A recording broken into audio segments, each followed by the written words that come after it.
Bom dia, corações generosos que estão conosco.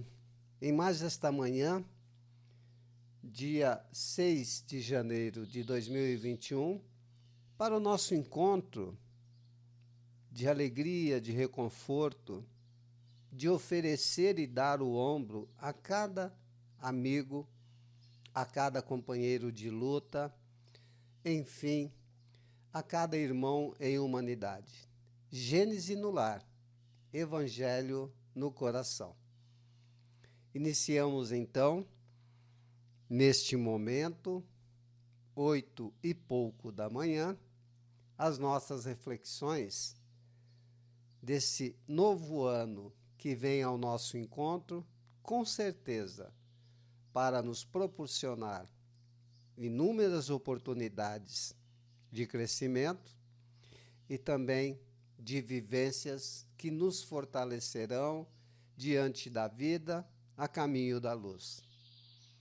O tema de hoje, Vitórias sem Testemunhas, é para que possamos refletir diante daquilo que podemos considerar como vitórias e que não são vistas e nem comentadas, mesmo por aqueles que estão conosco na caminhada, porque ainda, assim como nós, não têm a percepção de fixar-se no sentido de compreender quem está mais próximo.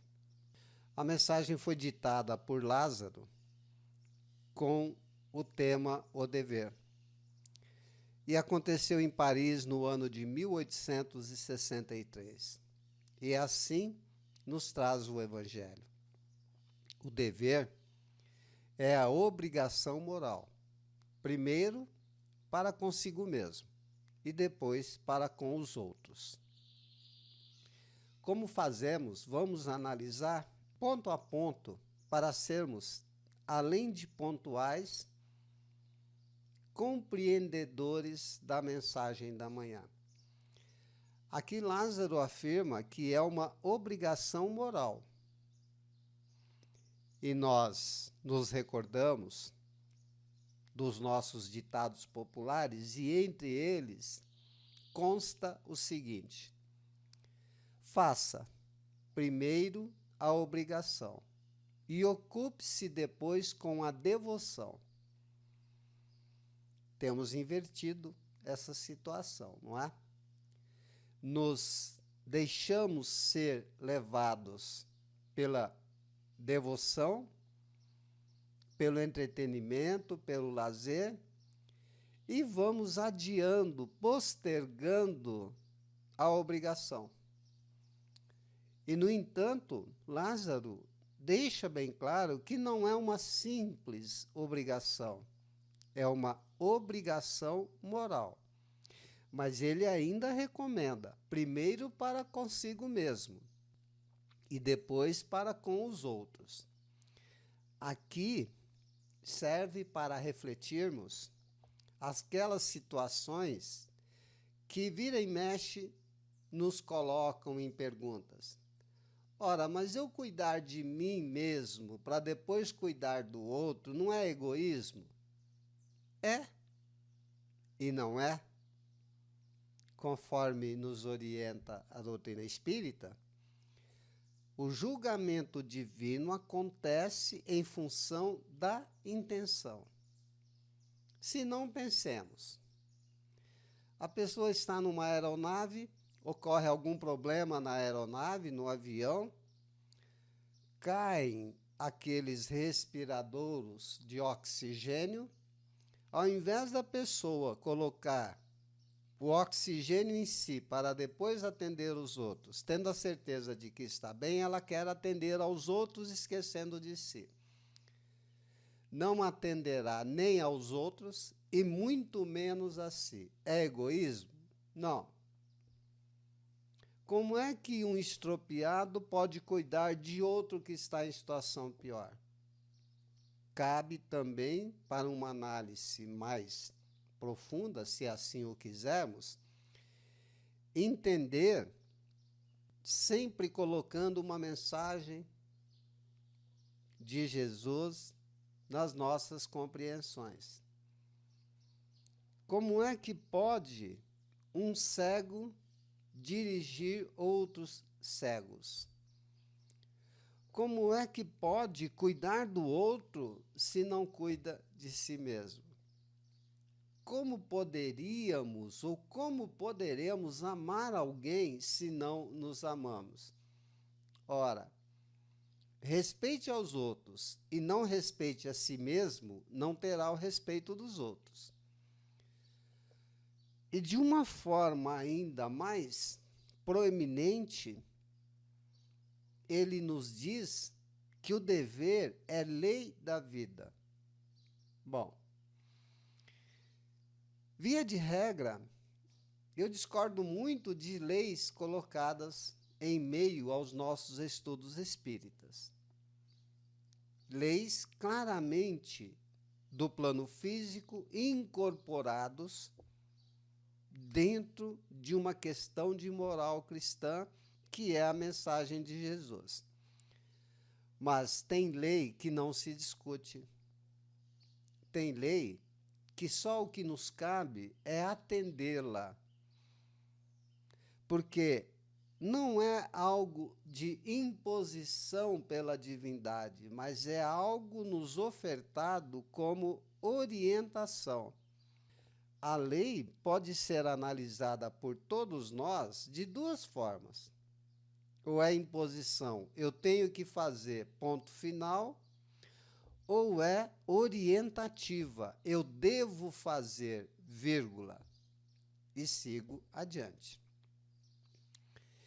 Encontramo-lo, o dever, nos mínimos detalhes, como nos atos mais elevados. No entanto, a mensagem vem no sentido de falar do dever moral, tão somente do dever moral, e não de todas as profissões. Estávamos comentando há pouco a respeito dos devedores. Olha que interessante a conjuminação do radical da palavra com a palavra. Devedor é aquele que, pelo nosso dever, pela nossa obrigação moral, nos causa dor.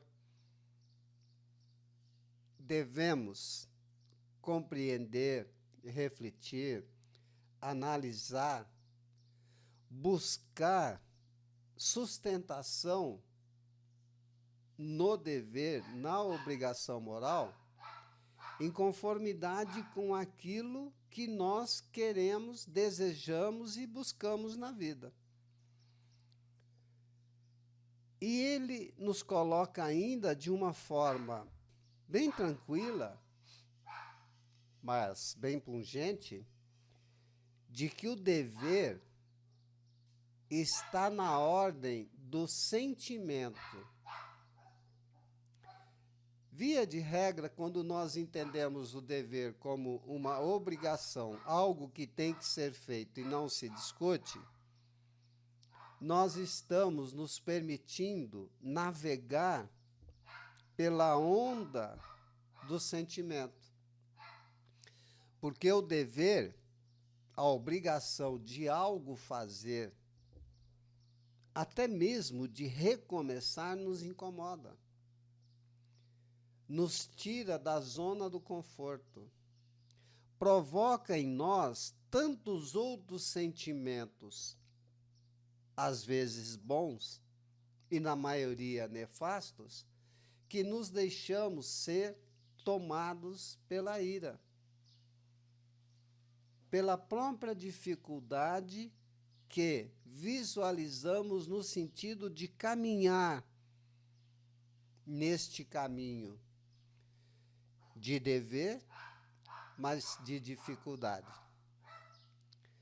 O dever é muito difícil de ser cumprido. Lázaro aqui está nos dando a orientação, nos dizendo que não é fácil nos posicionarmos de uma ou de outra forma com o sentimento do dever a nos dominar. E por que ele é difícil de ser cumprido? Porque, em geral, ele se encontra em antagonismo com as seduções do interesse do coração. Bom, todo coração que se permite interesses que levam às seduções é um coração que vive de ilusões. E como já comentamos e repetimos, aquele que vive na ilusão colhe decepções, colhe amarguras, sofrimento, sente-se traído em qualquer situação em que o outro não realize o que ele deseja. Egoísmo. Além disso, deixa bem claro o tema do texto: vitórias sem testemunhas. Porque aqui ele esclarece que a vitória de nós sobre nós mesmos é a vitória aonde não há testemunhas.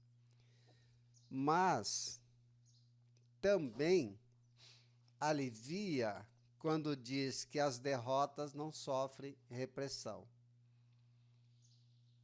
Concordo, mas, se Lázaro me permite, desconcordo também. No seguinte sentido, as vitórias nossas têm testemunhas. Paulo nos alertou de que estamos rodeados por uma nuvem de testemunhas. Até aí, podemos nos apegar a Paulo para compreender de que nunca estamos sozinhos. As derrotas podem não sofrer repressão dos outros, daqueles que não estão informados. Mas, com certeza, essa repressão é íntima, porque nós sabemos tanto das vitórias, por menores que sejam, quanto das derrotas. Se achávamos de que ninguém iria perceber nossa vitória, devemos alterar esta situação, este pensamento em nós, porque muitos verão nossas vitórias. E servirão essas vitórias até mesmo como exemplos para tantos outros que nos acompanham. Sejam nossos credores, nossos devedores, nossos amigos espirituais e encarnados, aqueles que têm a percepção, porque tem amigos que olham para nós logo no primeiro horário da manhã e diz assim: você está triste, por quê? Como é que essa pessoa sabe que eu estou triste? Num simples bom dia. Porque essa pessoa se dedica a cultivar uma amizade que é verdadeira. Assim como também essa e outras pessoas nos dizem que estamos muito alegres. Aí chega-nos um outro ditado popular para nos precavermos. Lembram-se daquele ditado que diz assim: quem ri muito na sexta, chora no sábado? É assim. E nós, nos permitindo vivenciar desta forma, entre a melancolia e a explosão de alegria, que são duas ilusões, não que a melancolia seja, mas ela vem no sentido de nos alertar para buscarmos o reequilíbrio. E é uma luta diária, porque nós vivemos nesse fluxo e refluxo de equilíbrio e desequilíbrio. e não conseguimos nos manter por um bom tempo em equilíbrio, mas conseguimos com facilidade nos permitir por um bom tempo, horas, dias, semanas, vivenciando uma melancolia injustificável. Até mesmo em função da repressão, da autorrepressão, que nos direciona, queiramos ou não, para uma depressão. O dever íntimo do homem está entregue ao seu livre-arbítrio. Ontem nós falamos sobre livre-arbítrio. Uma confusão muito grande que nós mesmos fazemos. Levantamos a bandeira do livre-arbítrio e esquecemos de colocar dentro desta compreensão e no estandarte da bandeira que nós temos sim a liberdade de arbitrar, ou seja, fazer escolhas, escolher opções, tomarmos resolução. Mas lembremos o que nos fala Hermínio Miranda, o que nos alerta tantos outros espíritos encarnados, desencarnados, autores, ou simplesmente amigos a nos recomendar o cuidado com a sementeira, porque virá a colheita. E Hermínio claramente nos diz o seguinte: és responsável por todos os ônus a receber em função do bem trabalhado, assim como ônus pela responsabilidade do mal realizado e bônus pelo recebimento do bem trabalhado. Então, dentro dessa questão de responsabilidade e de recebimento, encontra-se como fiel da balança o dever. E Lázaro ainda nos alerta o seguinte, que o livre-arbítrio, em conjunto com o dever íntimo, se apresentam não necessariamente de uma maneira constante, podendo até ser esporádica, dependendo do que o espírito na carne, o encarnado ou desencarnado, busca. Porque ele vai tornar-se quase que de imediato como o aguilhão da consciência. Nós temos dificuldade de entender certas palavras. O que é aguilhão? Forma-se uma figura que se nos apresenta como uma agulha. Mas quem é da roça já ouviu falar do ferrão, né? E é um tipo de ferrão. Para que serve o ferrão? Aquele boi teimoso que não quer andar na linha, que não quer entrar no curral, que não quer seguir o chamado do cuidador, do retireiro, daquele que está pastoreando, ele se coloca numa posição em que a pessoa que está ali a conduzir a boiada, com um ferrão na mão, vai cutucando a traseira do boi, direcionando ele para frente, para a direita ou para a esquerda. Esse é o aguilhão, esse é o ferrão que nos orienta quando nós permitimos. E, além disso, a consciência é o guardião da probidade interior. O que é a probidade? é a certeza de que está buscando no bom caminho as boas atitudes. Também serve-nos como bússola, como direcionamento, porque o dever sem probidade não se realiza, não se concretiza. E a probidade sem a utilização do direcionamento que o dever nos dá, não tem valor nenhum. E ainda assim, esse aguilhão adverte e dá sustentação. Mas ele se encontra frequentemente impotente diante dos sofismas da paixão. Ora, quantos e quantos por aí não se deixam cair em dívidas imensas pela paixão de comprar alguma coisa?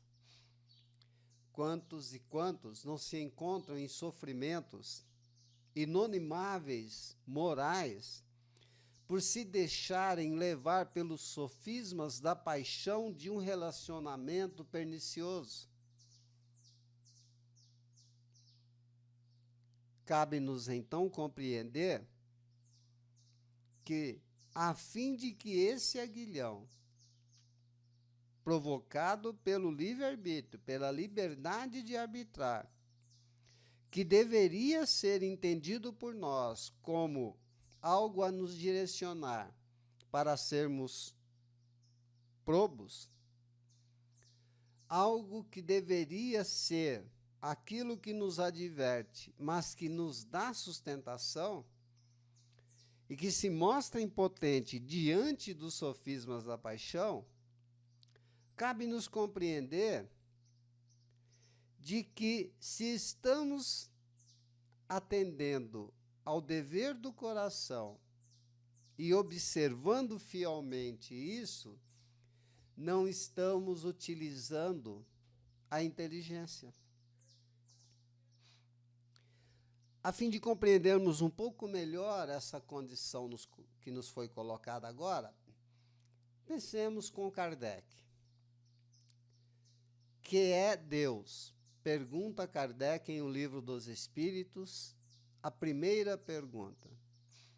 A resposta dos Espíritos: a suprema inteligência. E o homem? Que é o Espírito? O princípio inteligente do universo. Ora, os Espíritos tratam tanto a divindade quanto ao homem como inteligência. E o homem, que no início é só instinto e depois altera-se pelas próprias sensações e corrompe-se, inadvertidamente se permite ser conduzido pelo coração e não pelo intelecto. Porque nós vemos lá e observamos em O Livro dos Espíritos que os atributos divinos, assim como os sentimentos que os homens se permitem ser conduzidos, são posteriores à questão do intelecto, da inteligência. Sabemos que para desenvolvermos em nós a fé raciocinada,